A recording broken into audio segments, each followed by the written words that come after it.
नमस्कार, दिल्ली न्यूज में आपका बहुत बहुत स्वागत है। चलिए देखते हैं आज की 15 फटाफट बड़ी खबरों को। विपश्यना केंद्र जाने की तैयारी के बीच सीएम केजरीवाल को ईडी का सम्मन। दिल्ली आबकारी नीति से जुड़े धन शोधन मामले में पूछताछ के लिए ईडी ने मुख्यमंत्री अरविंद केजरीवाल को 21 दिसंबर को फिर से तलब किया। अब इस पर बीजेपी की भी प्रतिक्रिया सामने आ गई। दिल्ली बीजेपी के सचिव हरीश खुराना ने कहा कि कानून अपना काम कर रहा है। कानून के तहत ईडी ने अरविंद केजरीवाल को समन भेजा है।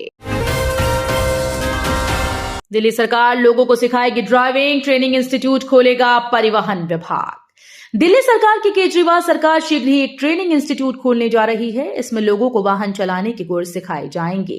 इस संस्थान में आधुनिक ट्रैफिक नियमों और सावधानी से गाड़ी चलाने के ज्ञान मिलने के साथ ही आधुनिक टेस्ट ट्रैक पर गाड़ी चलाकर अभ्यास की सुविधा भी मिलेगी।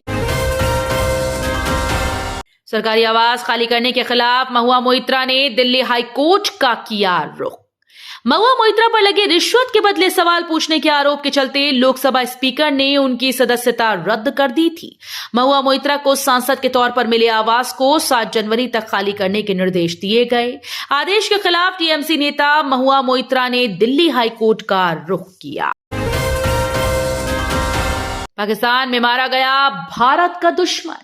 पाकिस्तान के कराची में अंडरवर्ल्ड डॉन दाऊद इब्राहिम को जहर दिए जाने के बीच भारत के बड़े दुश्मन का खात्मा हो गया। मुंबई हमले के मास्टरमाइंड हाफिज सईद के करीबी हबीबुल्लाह को अज्ञात हमलावरों ने मौत के घाट उतार दिया। हथियारबंद हमलावरों ने उस पर फायरिंग की, जिससे उसकी मौके पर ही मौत हो गई। हबीबुल्लाह उरी में हुए आतंकी हमले में भी शामिल था। अब तक राज्यसभा के 45 और लोकसभा के 33 सदस्य निलंबित। संसद के शीतकालीन सत्र के 11वें दिन सोमवार को लोकसभा और राज्यसभा से विपक्ष के कुल 78 सांसदों को निलंबित किया गया। ये सभी सांसद 13 दिसंबर को हुए संसद की सुरक्षा में सेंधमारी के मामले को लेकर केंद्रीय गृह मंत्री अमित शाह के बयान की मांग करते हुए हंगामा कर रहे थे।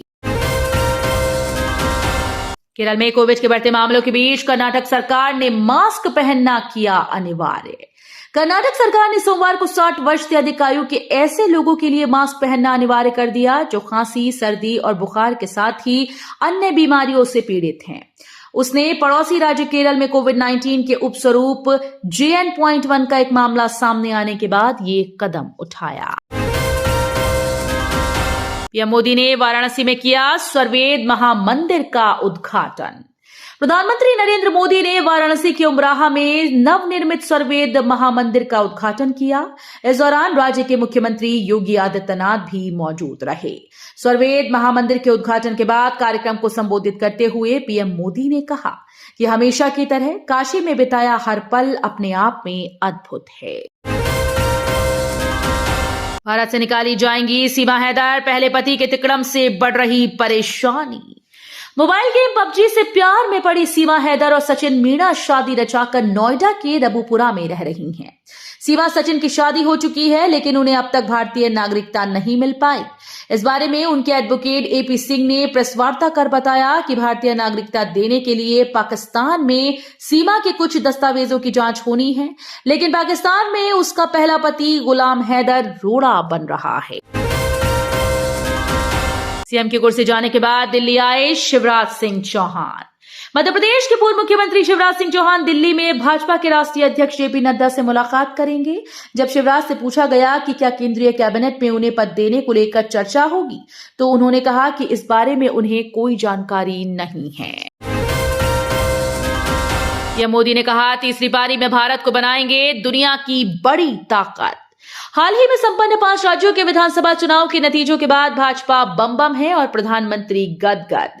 पार्टी और पीएम दोनों ही अगले साल होने वाले लोकसभा चुनाव की तैयारी में जुट गए हैं, जिसमें अब बहुत अधिक समय नहीं बचा है। इस क्रम में सोमवार प्रधानमंत्री मोदी ने कहा कि उन्हें देश को गारंटी दी है कि वो अपनी तीसरी पारी में भारत को दुनिया की तीसरी बड़ी आर्थिक ताकत बनाएंगे। दिल्ली वालों के लिए गुड न्यूज, 3 दिन नहीं बढ़ेगा प्रदूषण। राष्ट्रीय राजधानी दिल्ली में अगले 3 दिनों तक प्रदूषण बढ़ने की संभावना नहीं। मौसम विज्ञानियों का कहना है कि दिल्ली में उत्तर पश्चिम दिशा से आ रही हवाओं के चलते फिलहाल प्रदूषण में बढ़ोतरी नहीं होगी। सोमवार से दिल्ली में हवा की रफ्तार में बढ़ोतरी हुई है। आजादी के 100वें साल तक सबको मिलेगा बीमा। एलआईसी ने गांव-गांव तक बीमा पहुंचाने की योजना बनाई है। एलआईसी के चेयरमैन सिद्धार्थ मोहंती ने बताया कि हम आजादी के 100वें वर्ष यानी 2047 में सबको बीमा के लक्ष्य को हासिल कर लेंगे।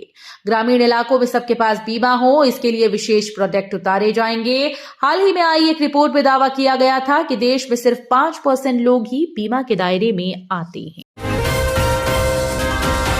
जम्मू कश्मीर और लद्दाख में भूकंप के झटके, रिक्टर स्केल पर 5.5 रही तीव्रता। जम्मू कश्मीर और लद्दाख में सोमवार को भूकंप के झटके महसूस किए गए। नेशनल सेंटर ऑफ सिस्मोलॉजी के मुताबिक भूकंप दोपहर 3:48 पर आया और रिक्टर स्केल पर इसकी तीव्रता 5.5 मापी गई। अधिकारियों ने ये जानकारी दी। पाकिस्तान को अमेरिका की 2 टूक, चीन से संभल कर रहो और भारत से मिलाओ हाथ। चीन से बढ़ती दोस्ती पर अमेरिका ने पाकिस्तान को चेताया। पाकिस्तानी सेना प्रमुख सैयद आसिम मुनीर ने अमेरिका दौरे में ये नसीहत दी गई। अमेरिका ने पाकिस्तान से कहा कि वो चीन को आर्थिक गलियारे तक ही सीमित रखे और उसे अपने सुरक्षा प्रतिष्ठानों और व्यवस्था तक पहुंच न बनाने दे। भारत में 7 स्टोर के साथ सबसे बड़ा एप्पल पार्टनर बना एप्ट्रोनिक्स। भारत के स्थानीय एप्पल विशेषज्ञ एप्ट्रोनिक्स एप्पल का सबसे युवा और सबसे तेज गति से बढ़ रहा साझेदार है। भारत में ये मोनो ब्रांड पार्टनर समूचे मुल्क में 7 स्टोर के साथ भारत का सबसे बड़ा एप्पल पार्टनर बनने की अहम उपलब्धि का जश्न मना रहा है। तो ये थी आज की बड़ी खबरें। डेली खबरों से अपडेट रहने के लिए चैनल को सब्सक्राइब करना बिल्कुल न भूलें। धन्यवाद।